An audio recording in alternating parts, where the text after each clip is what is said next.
So, what do having unspoken rules in the family dynamic impact? How do they impact us? Well, they set us up in a lot of ways for an inability to really sense and know what it is that you're feeling. I'm clearly reading my notes here, right? Because I want to make sure I cover all this accurately.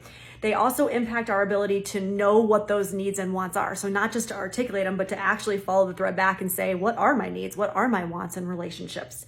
They affect our ability to know what our intuition or what our gut is telling us. What tends to happen when we're developing codependent personalities as youth, as we become adults, is that our intuition level gets turned really far down. I start to actually listen to and rely on other people and other people's perceptions, other people's energies, other people's thoughts and opinions.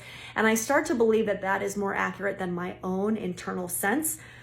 And I do this so often over time that eventually I actually lose my ability to even tap into my intuition and my gut until I really actually practice it. It's not impossible, but it takes a lot of work.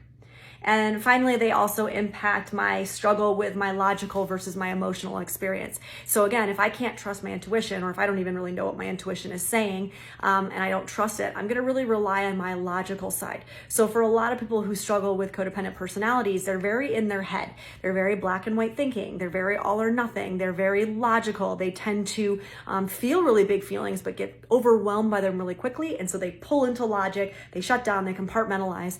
And so there's this struggle between how do I incorporate the two? How do I live from a more integrated place of both logical and emotional instead of relying on my logical side out of safety?